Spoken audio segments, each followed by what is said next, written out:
Hvala Allahu, gospodaru svjetova, neka je salavat i selam na našeg poslanika Muhammeda sallallahu alejhi ve sellem. Kada bi nas danas neko upitao ko je najmoćniji čovjek na svijetu, šta bismo mu odgovorili? Kažu da je najmoćniji čovjek na svijetu onaj koji zna da ne zna, prepoznajući ujedno svoje ograničenja. Za takvog čovjeka granice ne postoje. Njemačka narodna izreka kaže da onaj ko hoće da uči svuda nađe školu. Moć u srednjem vijeku se je nasljeđivala. Pojavom kapitalizma industrijskog doba kapital je postao sredstvo moći jer kapitalom se osiguravala industrijska carstva. Danas je izvor moći specijalizirano znanje. Da bi držali korak s vremenom moramo pratiti tržište ideja i shodno tome uvijek sticati nova znanja. Ako mi nemamo tu ambiciju i dovoljno samopoštovanja da kao imami, uposlenici islamske zajednice, profesori u obrazovnim institucijama budemo poštovani po svome znanju, ne možemo onda očekivati oni od drugih da nas poštuju. Danas ako čovjek prekine sticati nova znanja, njegove znanja i moć jednostavno će nestati. To se nekada u školama prikrivalo jednim vidom strogoće, kada nismo na taj način u komunikaciji drugima dali da nam priđu i da ne bi vidjeli našu prazninu, danas je to nemoguće. Znanje se širi i primjenjuje kontinuiranom interakcijom sa drugima, a ne izolacionizmom, jer jedan od najznačajnijih evropskih mislaca našeg vremena, Toffler, njemački filozof, kaže da je nepismeni ljudi u 21. vijeku neće biti oni koji ne znaju čitati i pisati. To će biti oni koji ne znaju dopuniti i nadograditi svoja znanja.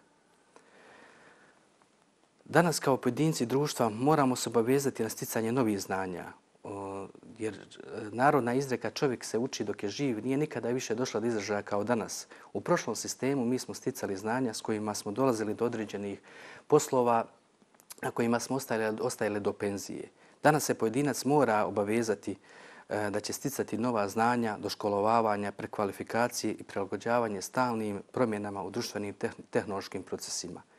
Izazov za vjernike u svijetu kontinuiranog usavršavanja je posebno izražen. Postoje neka istraživanja koja kažu da samo 20% potencijala je iskorišteno u poduzećima i institucijama. Šta su razlozi pa je samo iskorišteno 20% potencijala? Pa kao broj jedan navodi se razlog da je to neznanje onima koji posjeduju znanja. Drugi razlog jeste monopol pojedinca nad svojim znanjem i treći razlog neučinkovitosti jeste nedovoljna saradnja između uposlenika. Na koji način možemo pospješiti saradnju i doći do boljih rezultata u našim institucijama? Pa pod broj jedan, onaj ko se ne boji komunikacije, ne boji se ni samo procjene. Pa na način da mi moramo u svom razredu, mi moramo u svome džematu praviti samo procjenu i to će nam pokazati bolje rezultate nego jedan seminar. Bolja saradnja između uposlenika. Znači, uposlenici će shvatiti svoje kolege kao saradnika, ne nikako kao konkurenciju. S ponosom ističemo da smo mi umet knjige i da ćemo znanje i mudrost tražiti na bilo kojem mjestu. S druge strane, zastrašujuće je koliko smo izgubili sposobnost da komuniciramo. Kriza čitanja je samo znak da smo u krizi kao ljudska bića. Čovjek je biće jezika i onoga momenta kad izgubi vezu sa jezikom, gubi vezu sa samim sobom i sa vlastitim duhom. Čovjek je naučio da leti brže od ptice, naučio je da pliva brže od ribe, ali je zaboravio da hoda dostojanstveno.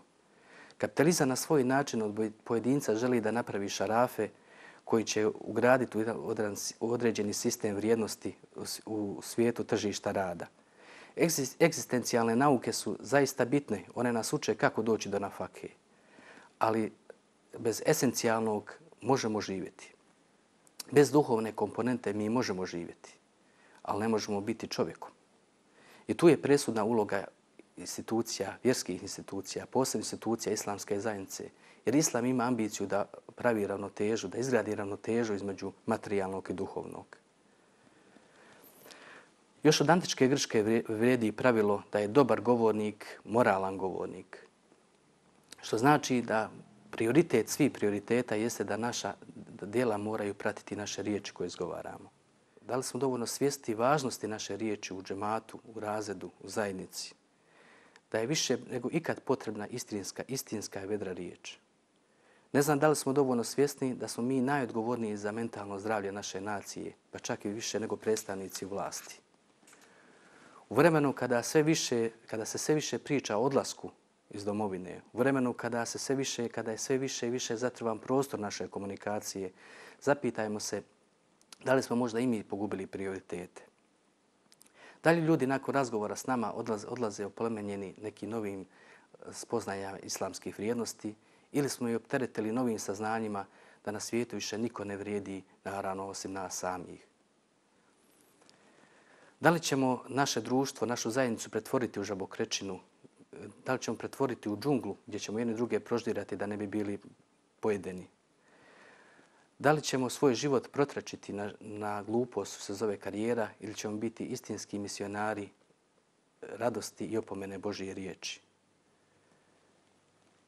U isto vrijeme kao što je jezik sredstvo za širenje ljubavi, tolerancije, mira, suživota, jezik može biti sredstvo širenja mržnje, grubosti, obmane, smutnje. I tako da jezik s jedne strane može biti obilježje čestitih i vrijednih ljudi, a s druge strane neuzubillah može biti i obilježje nevaljalih. Jedan od suštinskih karakteristika stanovnika dženneta jeste čistota i ljepota njihovog govora.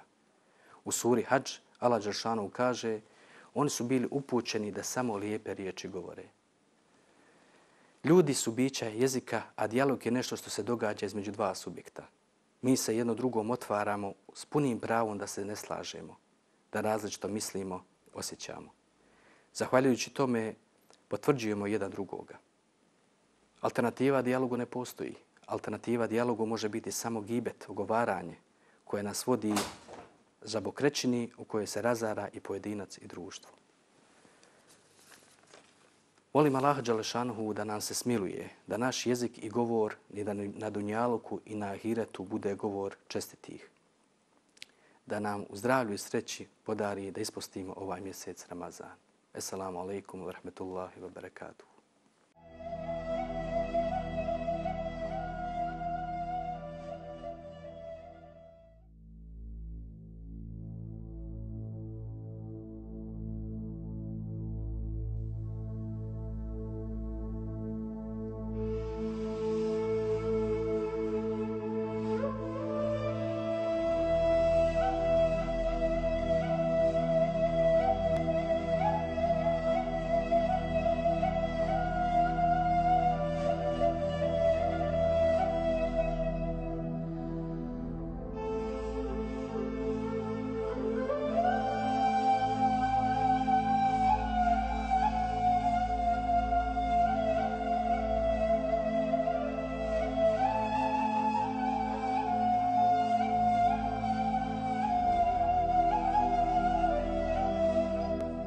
Dječji vrtić Zemzem u sklopu svojih redovnih programa ima i dodatne programe.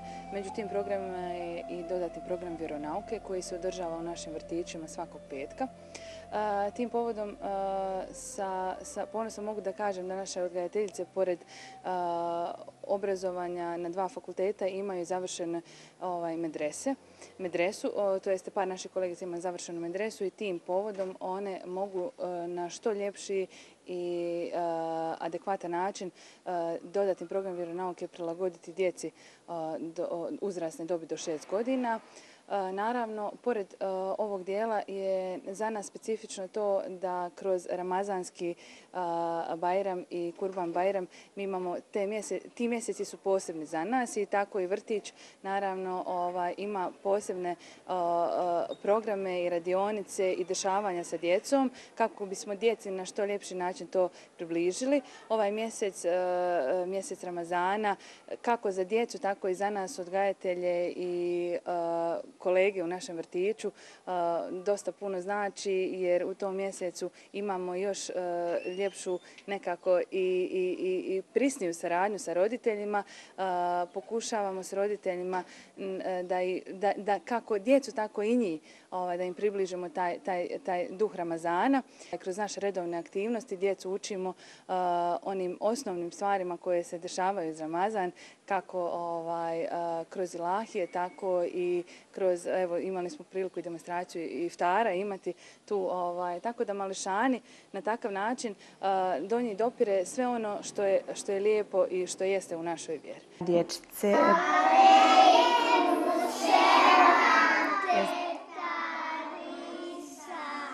jeste li se dobro naspavali? I jeste li spremni za naš jutarnji sastanak?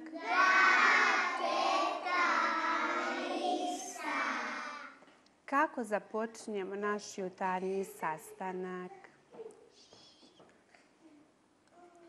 Reći će nam Adna. Pa hajmo lijepo da proučimo dovu za lijepo i uspješno druženje. Bismillahirrahmanirrahim. Rabbi yesir vela tu'assir. Rabbi kemir bil hayr. Amin. U ime Allaha milostivog, samilosnog. Bože, olakšaj, a ne otežaj. Bože, završi s dobrim. Amin. Bravo. Koji čas imamo petkom u našem vrtiću? Reče nam Nadja. Bravo, Nadja. Petkom imamo vjeronauku. Šta smo mi? Muslimani. I vjerujemo U Allaha Đelešanuhu. Naša vjera zove se Islam. Naš pozdrav je Selam Alejkumusselam. Koliko imamo dnevnih namaza? Reći nam Hajrudin. 5. Poslije obavljanja namaza, šta je lijepo proučiti? Reci Hana Bojčić. Kelime i šehade. Pa hoćemo li lijepo proučiti kelime i šehade? Bismillahirrahmanirrahim. Ešhedu en la ilahe illallah ve ešhedu ene Muhammeden abduhu ve resuluhu.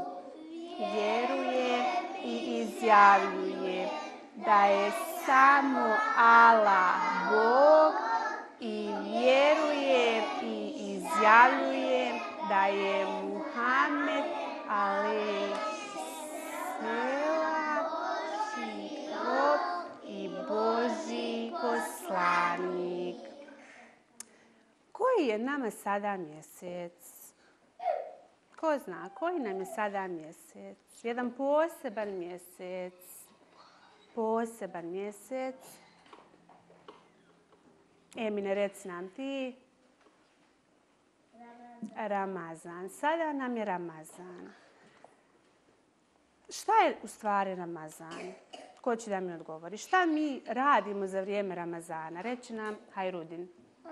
Ramazan je kad ideš u džamiju, klanjaš, ideš rano da ustaneš na sehur, da brzo pojedeš i ne jedeš do iftara. I onda kad to kasnije, onda ideš na onu teraviju.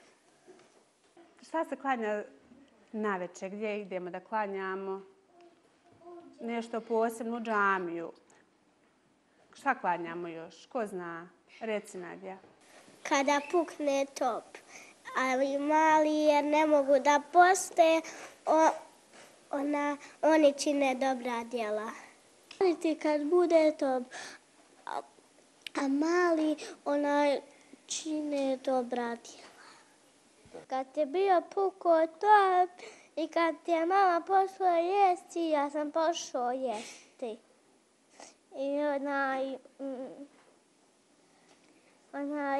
I kad završi top, onda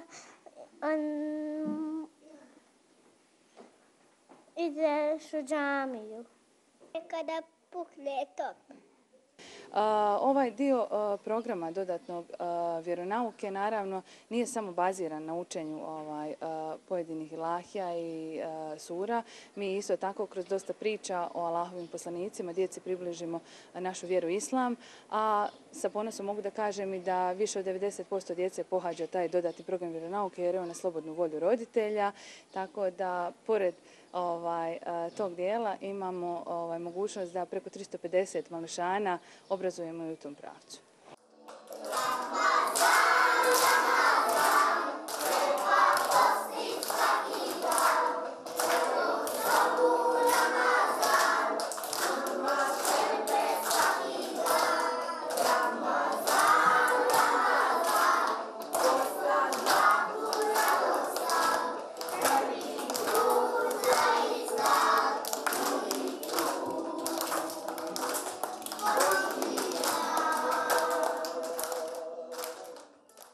Jedan od tih dodatnih programa je svakako i program vjeronauke koji se održava svakog petka u svim odgojnim grupama u našem vrtiću. Naravno, ja ću malo više o tom vjerskom dijelu vrtića koji se pokušava izgraditi kod djece mimo tog dodatnog programa vjeronauke, gdje se naravno kroz svakodnevan rad, način rada sa djecom, kroz aktivnosti koje se rade sa djecom, pokušava, da kažemo, provući ta nit islama i taj duh islama. Samim tim, koristeći vjerski pozdrav, selam među djecom, među roditeljima, zatim dajemo prednost desnoj strani, radimo na izgradnji radnih, kulturnih, higijenskih navika, samim tim što dječica peru rukice prije poslije jela, poslije nužde, uče dovu bismilu prije početka svakog obroka, uče dovu, isto tako i bismilu prije svakog druženja u vrtiću. Sve je to islam i sve je to vjera. I to je ono što naša djeca nose sa sobom kad krenu iz Zemzema, jer to su sutra, ako Bog da, budući članovi mekteba, medresa i budući članovi naših džemata. Naš cilj je izgradnja jedne pozitivne, zdrave ličnosti, a znamo da je predškolsko doba najidealnije doba za tako nešto. Znači, sve ono što uradimo u tom periodu je presudno za izgradnju buduće ličnosti djeteta.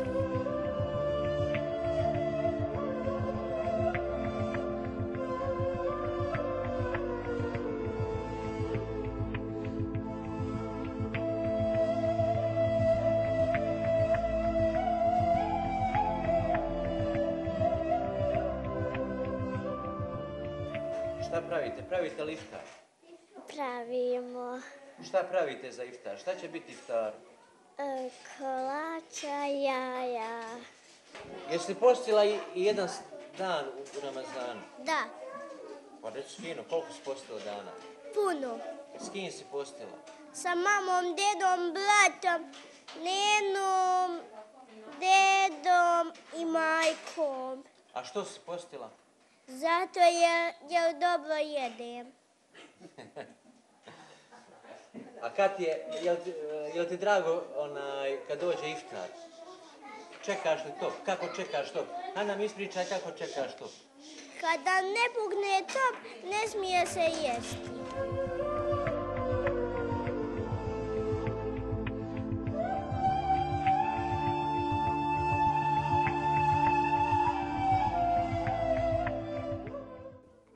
Dobrodošli u naš vrtić Nahla. Meni ime Kerima Džimusić. Dobrodošli do ovdje se stvarno dobrodošli. Vi ste naš specijalni gost. I sad stvarno je bilo dobro kad smo sad vi dobri ovdje. Neka vam je zdravlje dobro i neka ste dobri u vašim životinjama. A sada ćete pogledati naš iftar. Bismillahirrahmanirrahim. Alhamdulillahi rabbil alamin.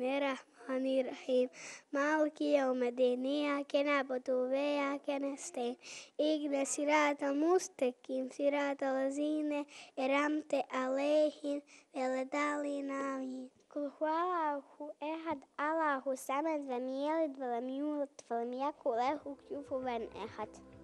بسم الله الرحمن الرحيم. ربي يسوع ولا توسل ربي تميل بالهاي آمين.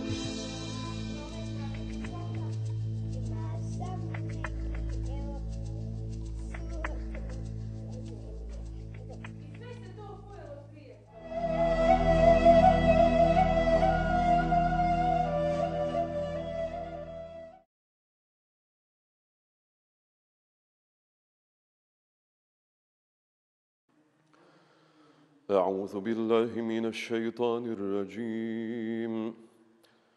بسم الله الرحمن الرحيم.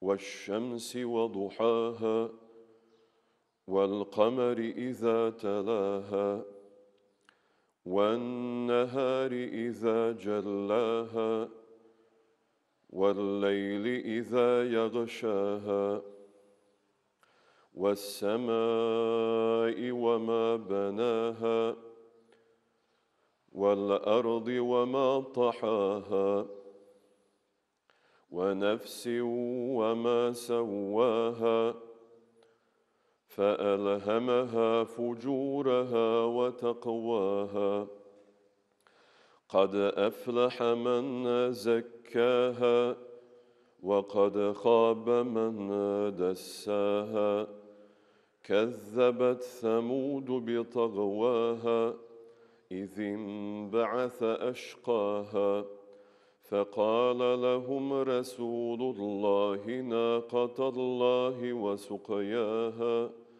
فكذبوه فعقروها فدمدم عليهم ربهم بذنبهم فسواها ولا يخاف عقباها.